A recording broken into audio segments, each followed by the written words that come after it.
नमस्कार, आप सभी का स्वागत है हमारे चैनल MHRD टीचर में। मेरा नाम है अनुपम तिवारी और मैं MP में टीचर हूं। तो इस वीडियो में हम बात करेंगे जो वर्ग 3 और वर्ग 2 की वैकेंसी है कब तक आ जाएगी। तो वर्ग 3 को जो MP में वर्ग 3 बोलते हैं, UP में प्राइमरी टीचर बोलते हैं, और MP में जैसे वर्ग 2 बोलते हैं उसे UP या अन्य जगह पर उसे जूनियर की वैकेंसी बोला जाता है। जो वर्ग 2 वाले टीचर होते हैं वो कक्षा 6 से 10 वाले बच्चों को पढ़ाते हैं, और जो वर्ग 3 वाले बच्चे वो टीचर होते हैं वो कक्षा 1 से 5 तक के बच्चों को पढ़ाते हैं।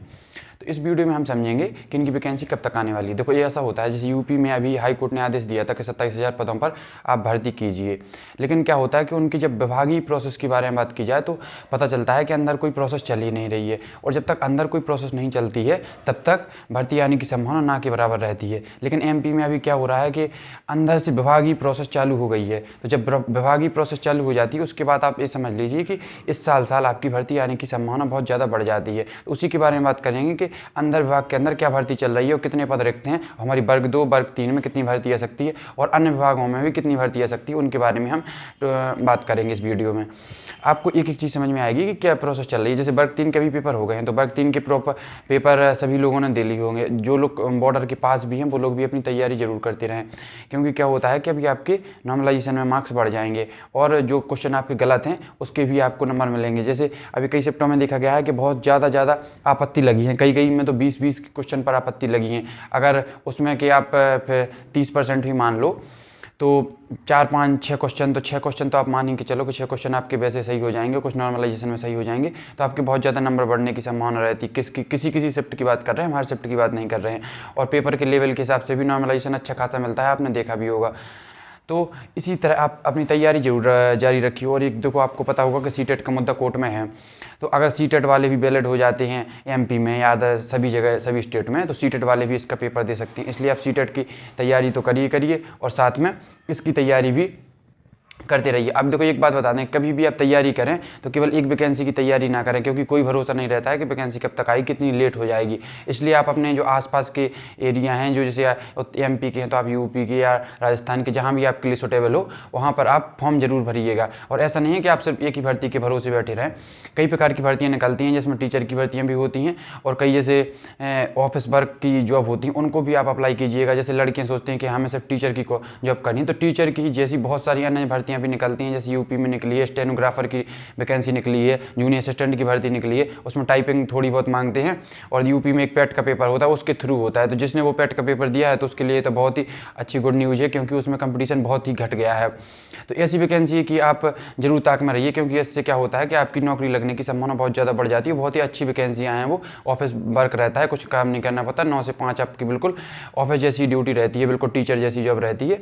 तो इसलिए आप उनको ही प्रेफर कीजिएगा, क्योंकि एक भर्ती के भरोसे आप जैसे MP में पहले बैठे रहे, 2011-12 में भर्ती आई, उसके बाद 2000 सीधी 20-21-22 में भर्ती आई, तो लगभग 10-11 साल का डिफरेंस हो गया। जैसे UP में भी कई बच्चे बैठे हैं कि हमको UP सुपर टेट का पेपर देना है, तो उनको भी आपको पता होगा कि करीब 16-17 से भर्ती नहीं आई, तो बैठे आएंगी, तो कोई भरोसा नहीं रहता। इसलिए अभी देखो, केंद्रीय विद्यालय का तो विभागीय प्रोसेस चल रही है, तो उसके बारे में भी हम थोड़ी बता दें कि केंद्रीय विद्यालय जो KVS की भर्ती निकलती हैं वो ऑल ओवर इंडिया कहीं भी उसमें पोस्टिंग मिलती है, लेकिन उसमें अच्छी खासी आपको सैलरी देखने की मिलती है। तो 2025 में उसकी आने की प्रबल संभावना है। उसका भी विभागीय कार्य चालू हो गया है और उसमें भी पद मांग लिए गए हैं। कितने पद किस मतलब प्राइमरी जूनियर किस शिफ्ट में कितने पद खाली हैं, तो उसके हिसाब से भरने की तैयारी चल रही है। जबकि UP की बात करें तो UP के अंदर विभागीय प्रोसेस अभी कुछ नहीं चल रही है। उनके जैसे सचिव से बात करो तो बताते हैं जैसे शिक्षा आयोग UP में बन गया है, तो उनसे पता किया गया कि आप तो शिक्षा आयोग बन गया है, भर्ती आ जाएगी, तो वो साफ कहते हैं जब तक हमारे पास अध्याचन नहीं आएगा। अध्याचन का मतलब होता है कि जब तक हमारे पास मांग नहीं आएगी कि हम तो केवल करने वाले हैं, जब तक हमको ऊपर से नहीं आ जाएगा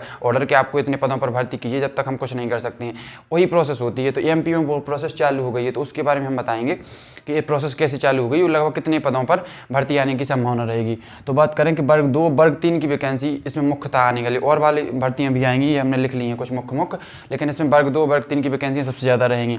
इसमें क्या हुआ है कि अभी मोहन यादव उनकी एक कैबिनेट की बैठक हुई थी, उसमें उन्होंने फैसला किया था कि करीब हमको 1 लाख पद आने वाले समय में भरने हैं जल्द से जल्द। तो उस 1 लाख पदों के लिए उनके जो मुख्य सचिव हैं अनुराग जैन, उन्होंने विभागों से अध्याचन भी मांग लिया है। विभागों से जैसे अब ESB इसका पेपर कराता है, तो ESB सभी विभागों से अपने पहले रिक्त पद मांगता है कि हाँ आप बताइए आपके किस विभाग में कितने पद खाली हैं, तो उसके पद हमारे पास भेजिए। जब हमारे पास पद आ जाएंगे कि हमारे इतने पद पर हमको भर्ती करानी है, उसी के अकॉर्डिंग हम अपनी तैयारी करेंगे और आगे की प्रोसेस चालू करेंगे।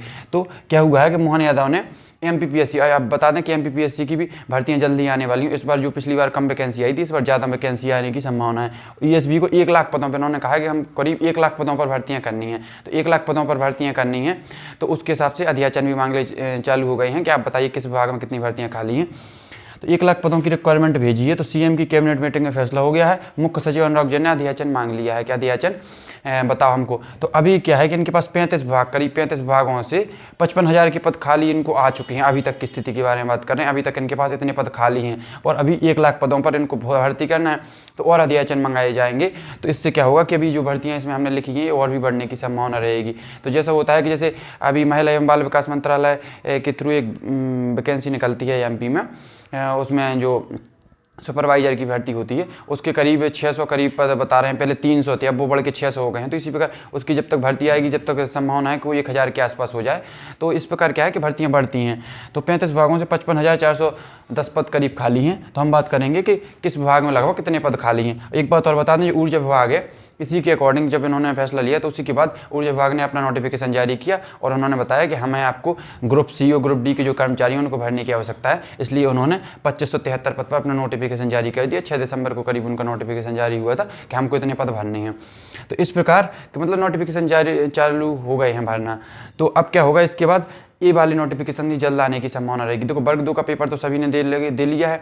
अब देखो इसके मेन पेपर होना है। मेन पेपर इन्होंने कहा था कि हम अगस्त में करा लेंगे, लेकिन अगस्त में अभी तक नहीं करा पाए हैं और अगस्त भी निकल गया, जबकि इन्होंने कैलेंडर जारी किया था बाकायदा कि हम अगस्त में पेपर कराएंगे, लेकिन नहीं करा पाए। इसलिए अब सबसे पहले संभावना रहेगी कि वर्ग 2 की वैकेंसी पहले है। देखो वर्ग 1 की तो अभी कंप्लीट हुई है, तो उसकी अब थोड़ी लेट आने की संभावना है, लेकिन वर्ग 2 और वर्ग 3 की हो सकता है साथ में ही आ जाए। साथ में ना आए तो वर्ग 2 की पहले, उसके कुछ ही महीने बाद वर्ग 3 की वैकेंसी आने की संभावना है। तो स्कूल शिक्षा विभाग में करीब 24,614 पद खाली हैं, जिसमें से वर्ग 2 के पद भी हैं और वर्ग 3 के पद भी हैं। तो जिसमें वर्ग 2 के आप ये मान के चलिए करीब 8 से 10,000 पद तो वर्ग 2 के होंगे और वर्ग 3 के 15,000 के करीब पद होंगे। ये पद अभी बढ़ भी सकते हैं, बढ़ेंगे, निश्चित रूप से बढ़ेंगे ये पद जब वैकेंसी आएगी। जब तक आप ये मान के चलिए कि कम से कम 20,000 पद वर्ग 3 में होंगे और 15,000 के करीब आपके वर्ग 2 में पेपर होंगे। फिर इसके बाद उच्च शिक्षा की बात करें तो जो असिस्टेंट प्रोफेसर की भर्ती है, इन्होंने कहा था कि हमारे पास करीब 6,000 पद खाली हैं।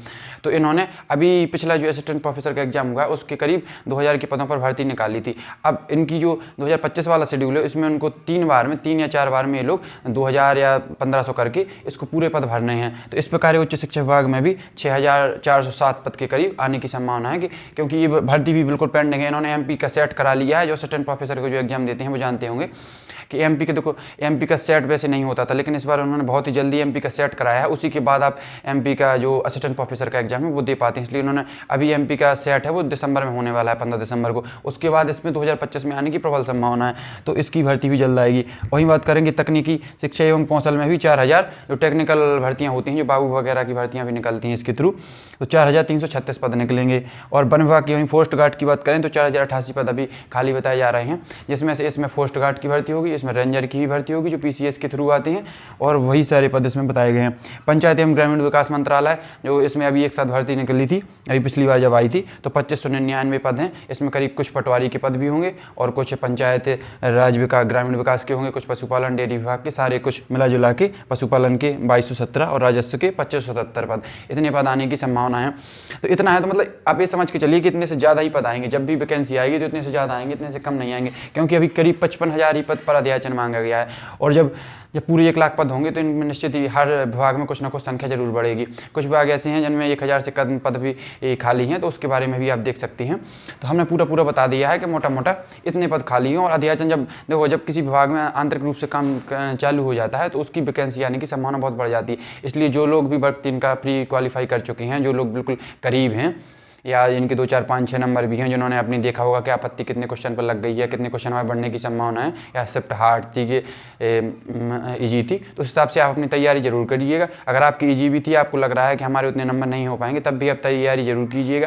क्योंकि क्या होता है कि अगर आप तैयारी करते हैं तो ये नहीं है कि आपको MP में जॉब मिल जाए, आप UP में भी कर सकते हैं, बिहार में कर सकते हैं, राजस्थान में कर सकते हैं, और अन्य वैकेंसियाँ भी निकलती हैं, उन पर भी आप जरूर ध्यान दें। मेरा एक मानना होता है कि जैसे मैं UP का खुद हूँ, मैं एमपी में टीचर हूँ। तो ऐसा नहीं है कि अगर यूपी के भरोसे बैठे रहते तो एमपी की जॉब नहीं निकाल पाते, क्योंकि ऐसा नहीं है कि आपको उसको भी देखना है। बहुत सारे हमारे साथी हैं जो यूपी में पढ़ रहे थे, उन्होंने ध्यान ही नहीं दिया कि एमपी में वैकेंसी भी आई है और कितनी वैकेंसी आई है, क्या होता है, क्या प्रोसेस रहता है, उनको ज़्यादा जानकारी नहीं थी, तो उन्होंने फॉर्म नहीं भरा। तो अभी कुछ लोग तो ऐसे हैं कि बैठे हैं, कुछ लोग जैसे बिहार चले गए, जैसे हमारे पास से यूपी पास में पड़ता है, तो हम यूपी से एमपी में पास जॉब कर रहे हैं, जबकि बिहार हमारे यहाँ से बहुत दूर है, तो नहीं तो फिर हमको भी बिहार जाना पड़ता। तो इस हिसाब से थोड़ी अवेयर रहिएगा। अवेयर रहने से क्या होता है कि आपको पता चलता रहता है कि हाँ, इस विभाग में भर्ती निकली, हमारे पास की सूटेबल है, हम कर सकते हैं। ऐसा नहीं है कि आप बिल्कुल मानसिकता ही बना लें कि हमको टीचर की जॉब करनी है और एमपी में ही करनी है और हम अपने पास में ही करेंगे, ऐसी मानसिकता ना बनाएं। और अब जॉब के लिए अपने विभिन्न विभागों में जो आपके लिए सूटेबल हो उसके हिसाब से आप ढूंढते रहें थोड़ी जद्दोजहद करते रहें। ऐसा ना हो कि आप एक मानसिकता से घिरे रहें कि नहीं, हमको एमपी में करनी है और जो टीचिंग की जॉब करनी है। तो आई होप पूरी जानकारी आपको समझ में आ गई होगी। इसी प्रकार की और जानकारी के लिए हमारे साथ जुड़े रहें और हमारे चैनल को सब्सक्राइब जरूर करें। धन्यवाद।